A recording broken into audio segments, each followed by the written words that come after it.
രസമുള്ള ഒരു പായസമായിട്ടാണ് ഞാൻ വന്നിരിക്കുന്നത്. വളരെ എളുപ്പത്തിൽ നമുക്ക് ഈ പായസം എങ്ങനെ തയ്യാറാക്കാമെന്ന് നോക്കാം. 1 കപ്പ് പരിപ്പ് എടുത്തിട്ടുണ്ട്. ടേസ്റ്റിനനുസരിച്ച് ചേർക്കാൻ ഏലക്കപ്പൊടി, 1 കപ്പ് ശർക്കര പാനി, 2 കപ്പ് തേങ്ങാപ്പാൽ, ലാസ്റ്റ് പായസത്തിലേക്ക് ചേർക്കാൻ വേണ്ടി കുറച്ച് കശുവണ്ടി. ഇനി ഇതിലേക്ക് കുറച്ച് കിഷ്മിഷ് എടുത്തിട്ടുണ്ട്. ഇനി നമുക്ക് ഇതിലേക്ക് ടേസ്റ്റിനനുസരിച്ച് ചേർക്കാൻ കുറച്ച് നെയ്യ് വേണം. അപ്പോൾ ഇനി നമുക്ക് പായസം ഉണ്ടാക്കുന്നതിലേക്ക് കടക്കാം. ഞാനിവിടെ ഒരു പാൻ വെച്ച് കൊടുത്തിട്ടുണ്ട്. അപ്പോൾ പാൻ ചൂടായിട്ടുണ്ട്. ഇനി തീ കുറച്ച് വെച്ചതിന് ശേഷം നമുക്ക് ഈ പരിപ്പ് ഇതിലേക്ക് ചേർത്ത് കൊടുക്കാം. നമുക്കൊന്ന് റോസ്റ്റ് ചെയ്തെടുക്കാം. ഇത് റോസ്റ്റ് ആകണമെന്ന് അറിയണത് ഇതിൽ നല്ലൊരു മണം വരാൻ തുടങ്ങും. നമ്മുടെ പരിപ്പിൻ്റെയൊക്കെ നല്ല മണം. അപ്പോൾ ഇത് കരിഞ്ഞു പോകാണ്ടിരിക്കാൻ വേണ്ടിയാണ് തീ കുറച്ച് വെക്കേണ്ടത്. അപ്പോൾ എന്താണെന്ന് വെച്ചാൽ നമ്മൾ ഒരിക്കലും കഴുകിയതിന് ശേഷം, അതായത് നമ്മുടെ ഈ പരിപ്പ് നമ്മൾക്ക് എന്തായാലും കഴുകണം, അല്ലെങ്കിൽ അതിൽ നിന്ന് അഴുക്ക് വെള്ളം ഇറങ്ങി തുടങ്ങും. അപ്പോൾ അത് നമുക്ക് പായസം ഉണ്ടാക്കുമ്പോൾ ശരിയായി വരില്ല. അപ്പോൾ എന്തായാലും നമുക്ക് ഈ പരിപ്പ് കഴുകണം. അപ്പോൾ ആദ്യം തന്നെ നിങ്ങൾ കഴുകിയതിന് ശേഷം ഇതുപോലെ വറുക്കാൻ ശ്രമിക്കരുത്. വറുത്തതിന് ശേഷം നമുക്ക് ചൂടൊന്ന് കുറഞ്ഞതിന് ശേഷം നമുക്കിതൊന്ന് കഴുകിയെടുക്കണമല്ലോ. അപ്പോൾ ചൂടോടെ അങ്ങ് കഴുകിയെടുത്ത് നമ്മുടെ കൈ അങ്ങ് പൊള്ളിപ്പോവും. അപ്പോൾ ഒരല്പം, അതായത് നമുക്ക് ഇത് കഴുകിയെടുക്കാൻ പാകത്തിനുള്ള ചൂടാകുമ്പോഴേക്കും നമുക്ക് ഈ പരിപ്പ് കഴുകിയെടുക്കണം. അതിന് ശേഷമാണ് നമ്മൾ പായസം ഉണ്ടാക്കാനായിട്ട് തുടങ്ങുന്നത്. അപ്പോൾ ആദ്യം തന്നെ നിങ്ങൾ കഴുകിയെടുത്ത് ഇത് നമുക്കൊന്ന് വറുത്തെടുത്തതിന് ശേഷം മാത്രം കഴുകുക. അതെപ്പോഴും നമ്മൾ ഓർത്ത് വെക്കുക. ഇപ്പോൾ തന്നെ നല്ല മണം ഇങ്ങനെ ഇറങ്ങി തുടങ്ങിയിട്ടുണ്ട്. ഇതിന് റോസ്റ്റ് ആകണേൻ്റെ ആ ഒരു സ്മെല്ല്. ഇതായിട്ടില്ല, ആ മണം ഇങ്ങനെ വന്ന് തുടങ്ങുന്നതേ ഉള്ളൂ. അപ്പോൾ തീ കുറച്ച് വെച്ച് ചെയ്യുക. നല്ലപോലെ നമ്മുടെ ഈ പരിപ്പ് റോസ്റ്റ് ആകണതിൻ്റെ മണം നല്ലോണം ഇങ്ങോട്ട് വരാൻ തുടങ്ങിയിട്ടുണ്ട്. അപ്പോൾ നമുക്ക് ഇതങ്ങോട്ട് ഓഫ് ചെയ്യാം. ഇപ്പോൾ കറക്റ്റ് ആയിട്ടുണ്ട്. എനിക്ക് വീഡിയോയിലൂടെ കാണാൻ പറ്റുമോയെന്ന് എനിക്ക് അറിഞ്ഞൂടാ. ഇപ്പോൾ റോസ്റ്റ് ആയിട്ടുണ്ട്. ഇനി നമുക്ക് തീ ഓഫ് ചെയ്യാം. ഇനി ഇതിൽ വെച്ച് നമുക്കിനി ചെയ്യേണ്ട, നമ്മുടെ പരിപ്പ് കരിഞ്ഞു പോകും. അപ്പോൾ ഇനി എന്താ ചെയ്യേണ്ടതെന്ന് വെച്ചാൽ ഈ പാനിലും വെക്കാൻ പറ്റില്ല. പാനിൽ വെച്ചാൽ ഈ പാനിൻ്റെ ചൂടിൽ ഇത് വീണ്ടും അവിടെ ഇരുന്ന് റോസ്റ്റ് ആവും. അപ്പോൾ നമുക്ക് വേറൊരു പാത്രത്തിലേക്ക് മാറ്റിയിട്ട് നമുക്കൊന്ന് തണുക്കാൻ മാറ്റി വെക്കാം. അപ്പോൾ നമ്മുടെ പായസത്തിനുള്ള പരിപ്പ് ഇപ്പോൾ ഇവിടെ റെഡി ആയിട്ടുണ്ട്. ഞാനൊരു 3-4 തവണ പരിപ്പ് തണുത്തതിന് ശേഷം കഴുകിയെടുത്തു. എന്നിട്ട് ഞാൻ കുക്കറിലാണ് നമ്മുടെ പരിപ്പ് വേവിച്ചെടുത്തത്. 1 കപ്പ് പരിപ്പിന് ഞാൻ 2 കപ്പ് വെള്ളമാണ് വേവിക്കാനായിട്ട് കുക്കറിൽ വേവിക്കാൻ എടുത്തത്. 1 വിസിലിൽ നമ്മുടെ പരിപ്പ് ഇവിടെ നല്ല പെർഫെക്റ്റ് ആയിട്ട് വെന്തിട്ടുണ്ട്. അപ്പോൾ ഇനി നമുക്ക് പായസം ഉണ്ടാക്കുന്നതിലേക്ക് കടക്കാം. അപ്പോൾ അതായത് പായസം ഉണ്ടാക്കാൻ ഞാൻ കിടക്കുകയാണ്. അപ്പോൾ നിങ്ങൾക്ക് വേണമെങ്കിൽ കുക്കറിൽ വെച്ച് തന്നെ നമുക്ക് പായസം തയ്യാറാക്കാം. ഞാനിപ്പോൾ വേറൊരു പാത്രത്തിലേക്ക് ആക്കിയതേ ഉള്ളൂ. അപ്പോൾ ഇനി നമുക്ക് ഇതിലേക്ക് ശർക്കരയുടെ പാനി ഒഴിച്ചു കൊടുക്കാം. കുറച്ചൊഴിച്ച് നമുക്കൊന്ന് മിക്സ് ചെയ്തെടുക്കുക. പിന്നെ നിങ്ങൾ എപ്പോഴും ശ്രദ്ധിക്കേണ്ട മറ്റൊരു കാര്യം എന്ന് പറഞ്ഞാൽ നമ്മുടെ പരിപ്പ് വെന്താന്ന് നമ്മൾ നോക്കണം. ഞാനിപ്പോൾ 1 വിസിലിൽ എനിക്ക് പെർഫെക്റ്റ് ആയിട്ട് വെന്തു. കാര്യം നമുക്കിതങ്ങോട്ട് വെന്തുടയേണ്ട കാര്യമൊന്നുമില്ല. പരിപ്പ് ആ ഒരു നമുക്കിനി ചെറുതിനൊക്കെ അടിക്കാനൊക്കെ കിട്ടണം. ഞാനിപ്പോൾ ആ ഒരു ഇതാണ് എടുത്തേക്കുന്നത്. അപ്പം ഞാൻ പറഞ്ഞു വന്നത് എന്താണെന്ന് വെച്ചാൽ നമ്മൾ ശർക്കര പാനി നമ്മുടെ ഈ പരിപ്പിലേക്ക് ചേർത്ത് കഴിഞ്ഞാൽ നമ്മുടെ പരിപ്പ് പിന്നെ കിടന്ന് വേവത്തില്ല. അപ്പോൾ അത് നിങ്ങൾ ഓർക്കണം. അപ്പോൾ വെന്തിട്ടുണ്ടോ ഇല്ലേ എന്നുള്ളത് നമ്മൾ ചെക്ക് ചെയ്യണം.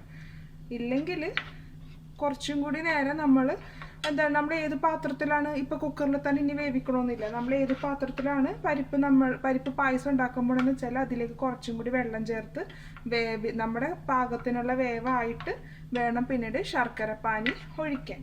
അല്ലെങ്കിൽ വേവത്തില്ല, അതോടെ അങ്ങ് നിൽക്കും. അപ്പോൾ അതെപ്പോഴും ശ്രദ്ധിക്കുക. അപ്പം ഞാൻ കുറച്ച് ശർക്കര പാനി ചേർത്തു നല്ലപോലെ ഒന്ന് മിക്സ് ചെയ്തിട്ടുണ്ട്. അപ്പോൾ ഞാൻ എല്ലാ ശർക്കരപ്പാനി ഇതിലേക്ക് ചേർത്ത് കൊടുത്തിട്ടുണ്ട്. ഇനി ഞാനിപ്പോൾ തീ കുറച്ച് വെച്ചിട്ടാണ് ഇതെല്ലാം ചെയ്തത്. ഇനി നമുക്ക് മീഡിയം ഫ്ലെയിമിലേക്ക് വെക്കാം. ഹൈയിൽ വെക്കണ്ട. മീഡിയം ഫ്ലെയിമിൽ വെച്ചിട്ട് ഇതൊന്ന് നമ്മുടെ നല്ലോണം വെട്ടി തളിച്ചൊന്ന് ചെറുതായിട്ടൊന്ന് കുറുക്കിയെടുക്കണം. ആ രീതിയിൽ നമുക്ക് ചെയ്യാം.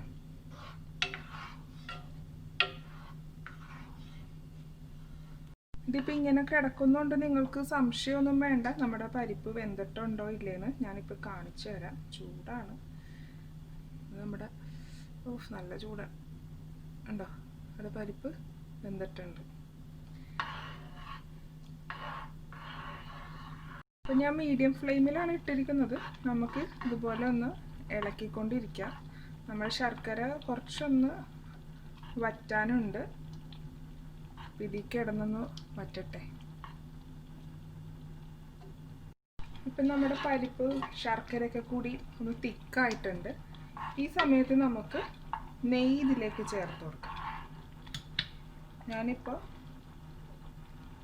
1 ടീസ്പൂൺ നെയ്യാണ് ഇപ്പോൾ ചേർത്ത് കൊടുത്തേക്കണത്.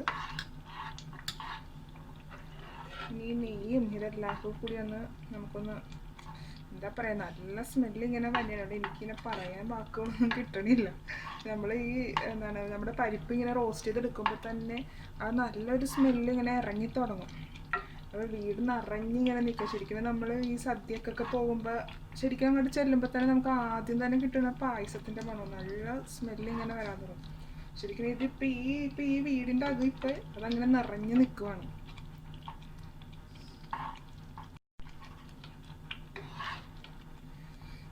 എന്താ സ്മെല്ലെന്നറിയോ.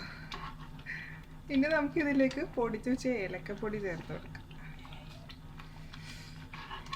ഏലക്കപ്പൊടി ഒന്ന് നന്നായി മിക്സ് ചെയ്തെടുക്കുക.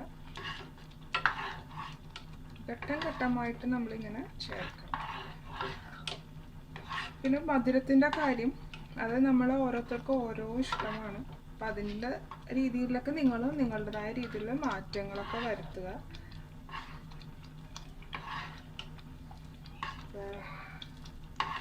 ഏലക്കയും കൂടി ഇട്ടപ്പോൾ നല്ല സ്മെല്ല് ഇങ്ങനെ വരാൻ തുടങ്ങിയിട്ടുണ്ട്. ഇനി നമുക്ക് തേങ്ങാപ്പാൽ ചേർക്കാം.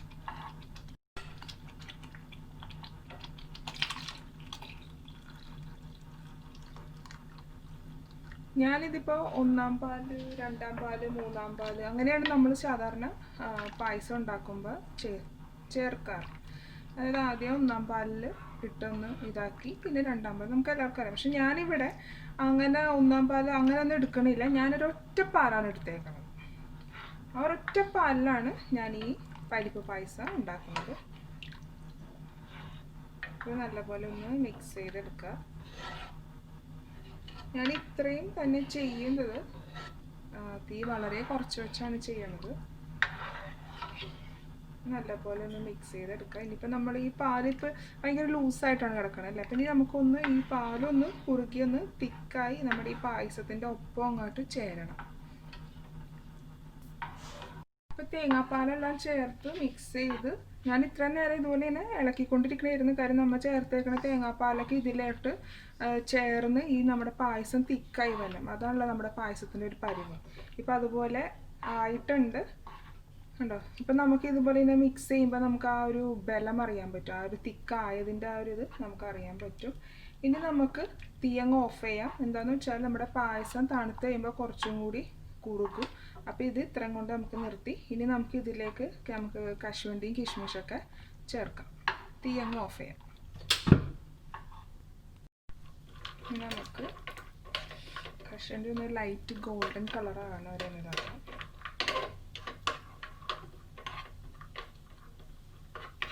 ഇപ്പം നമ്മുടെ ഉണക്കമുന്തിരിയും കശുവണ്ടിയും നെയ്യിൽ വറുത്തെടുത്ത് റെഡി ആയിട്ടുണ്ട്.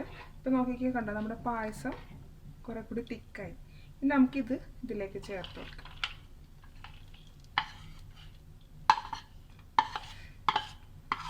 എപ്പോഴും പായസത്തിലേക്ക് നമ്മളിത് വറുത്ത് ചേർക്കുമ്പോൾ ഒരു കാര്യം ശ്രദ്ധിക്കുക. നമ്മളിത് നെയ്യിലാണല്ലോ വറുക്കുന്നത്. അപ്പോൾ എന്താണെന്ന് വെച്ചാൽ നമ്മുടെ ഈ ഉണക്കമുന്തിരിയും കശുവണ്ടിയും മാത്രം എടുത്ത് ഇതിലേക്ക് ചേർക്കാൻ ശ്രദ്ധിക്കുക. നെയ്യ് ഇതിലേക്ക് ചേർക്കരുത്. കാര്യം ഈ കശുവണ്ടി കിഷ്മിഷൊക്കെ ഒന്ന് വറുത്ത് വരുമ്പോൾ അതിലേക്ക് ചെറിയ പൊടി ഇറങ്ങും. അപ്പോൾ ആ എന്താണ് എണ്ണയിൽ അതുണ്ടാവും. അപ്പോൾ പായസത്തിലേക്ക് ചേർക്കുമ്പോൾ നമ്മുടെ പായസത്തിന് ചെറിയൊരു കുത്തൽ പോലെ ഉണ്ടാവും. അപ്പോൾ അത് ഉണ്ടാകാതിരിക്കാനാണ് ഇങ്ങനെ ചെയ്യണത്. അപ്പോൾ ഇനി ഞാൻ ലാസ്റ്റ് ഇനി ചേർക്കാൻ പോണത് നെയ്യാണ്. ഇനി നമുക്ക് ഇതിലേക്ക് 1 ടീസ്പൂൺ നെയ്യും കൂടി ചേർക്കാം. നമ്മുടെ ചൂട് ആ പായസത്തിൻ്റെ ആ ചൂടിൽ നെയ്യ് അങ്ങ് മെൽറ്റ് ആയിക്കോളും.